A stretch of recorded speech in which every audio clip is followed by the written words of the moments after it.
Hello everybody. Hope everyone is having a good week. Take 3.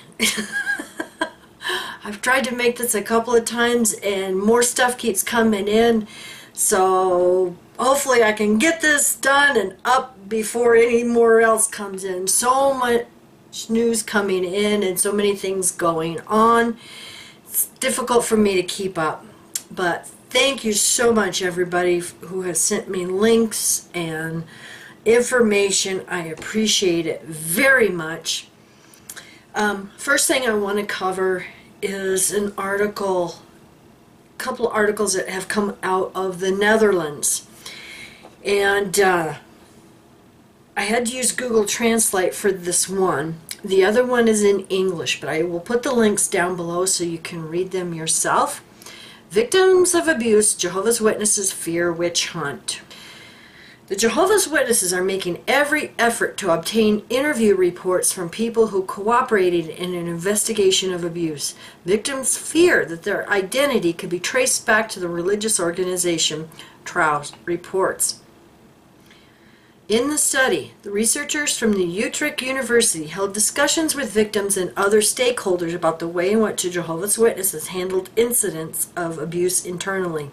Last year's investigation showed that victims are very negative about the treatment of their complaint. 3/4 of the reporters gave an unsatisfactory mark. The most frequently given mark is even 1. Tried internally. The investigation was conducted in response to reports of sexual abuse within the church. Hundreds of reports were received at the reporting center that was set up. The organization, with 30,000 members in the Netherlands, does not report perpetrators of sexual abuse to the police. They are tried internally in so-called judicial committees. Records of those internal lawsuits and conversations between perpetrators and elders are made and kept. 750 people participated in the research of Utrecht University. 300 of them said they themselves had been abused. The Jehovah's Witnesses are now attempting to request material from the investigation through various procedures at ministries, but also at the university. Subheading says witch hunt. When the information is released, the participants fear a witch hunt. Kees van den Bos, leader of the research, says in Trouw that protecting research participants is a top priority.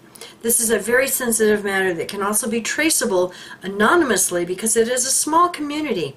For example, people have said in their own words what happened to them, and by connecting answers, you quickly suspect who it is.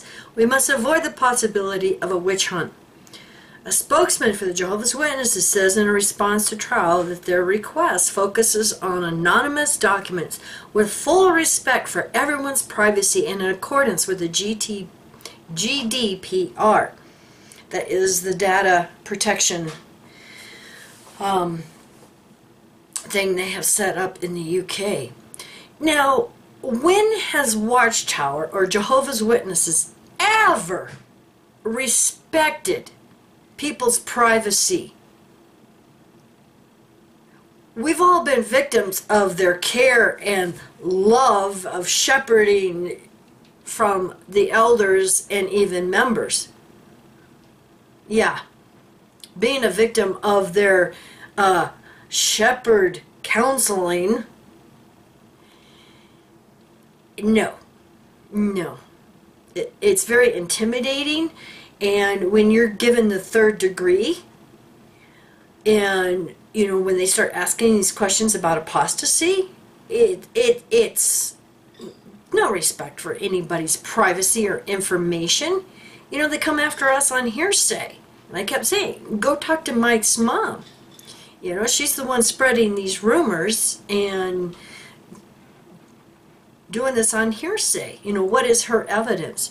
So we know.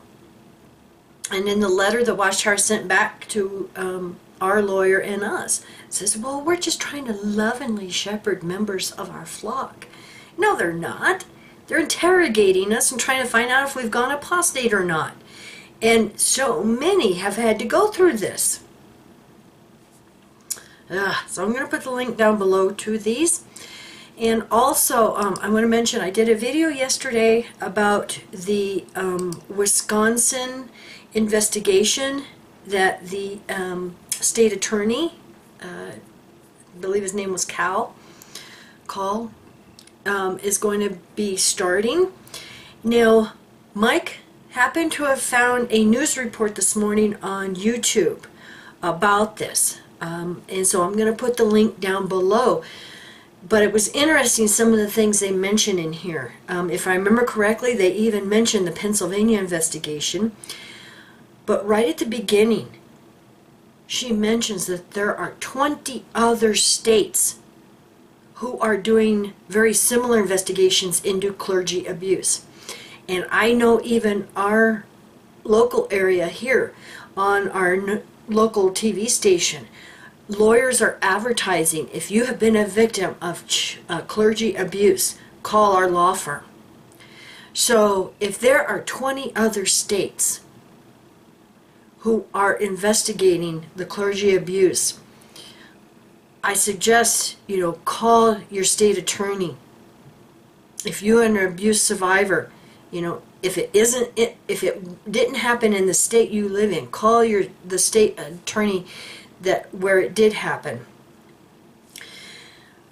So, and the thing is getting back to the article, is these abuse survivors, their information has to be kept confidential.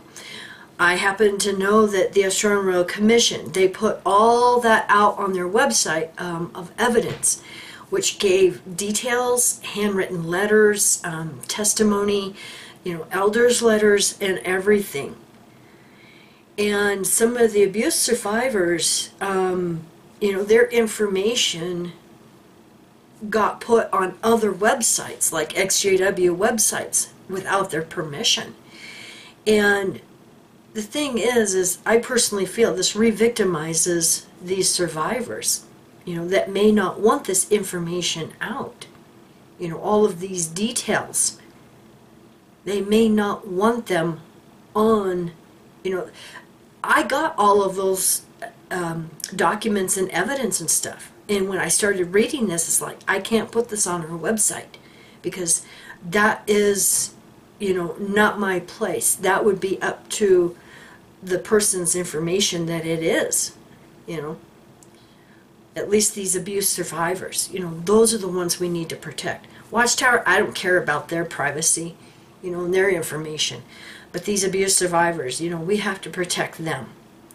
Otherwise, who else is going to want to come forward if they are re-victimized? No one is going to want to come forward and report, any of this.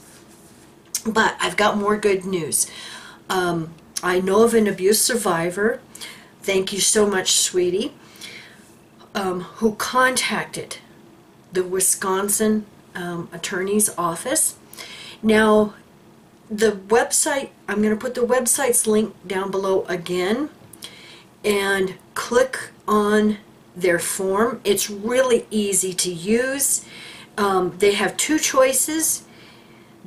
If you're an abuse survivor, you can click on that. If you are not an abuse survivor, but like if you're an elder or an ex-elder and have information that can help them, file the report or call them, but it's really easy to use. And the abuse survivors can actually do this twice, once as an abuse survivor and then once as like an advocate, or I filled it out as a person having evidence or knowing about this. But anyway, our friend called the office and talked to them for like an hour and a half and gave them information about their abuse. And even though it didn't happen in Wisconsin, they were letting them know how Jehovah's Witnesses operate with their policies and all of this. And I believe the term she used was they were gobsmacked. That's the thing, is a lot of these people have no idea. And I believe it was the Australian Royal Commission that even in Australia, Jehovah's Witnesses, per capita, are twice as bad with the child abuse as the Catholic Church. So they're not aware of this. And this is what I mentioned yesterday in my video. You know, we need to educate them. But anyway, back to the good news. I get sidetracked. The person in the state attorney's office told this abuse survivor they would like these stories, these experiences. If you know anything, you don't have to be just from Wisconsin. They want them from all over the world. So they're not setting the, you know, the line at just if you're in Wisconsin. Anyone from in the world,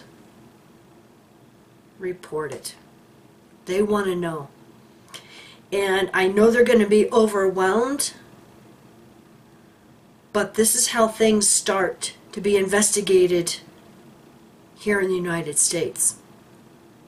They have to know, realize that this is a systemic problem within all religions. Not just the Catholic Church, not just Jehovah's Witnesses, all of them. And that's the thing. That's what this channel has been about from the beginning, is protecting and helping these abuse survivors. And like we've mentioned before, all of us leaving cults are survivors. Just different degrees. So anyway, I'm going to put the link down below. And like I said, if you would love to contact them, I encourage it. And I will put the link down below in the comments and in the description both. And let's see if we can be a loud enough voice to educate them that yes, Jehovah's Witnesses need to be investigated. Now when I contacted them yesterday after I had done my video, I actually gave them the case number for the case going on in Illinois and let them know that this was not an isolated case, that these elders are told by the legal department not to report it. And so now all of these elders, you know, are putting themselves in the position to where they can be charged for neglect of not reporting this. So anyway, wanted to get this out there. Thank you everyone for watching, and if you feel so inclined, share this on social media, and if you can, subscribe, and there's a little bell there if you want to be notified of our videos. You know, just click on that bell and you will be notified when we put up a new video. So thank you so much everybody for watching and everything, and take care. Bye.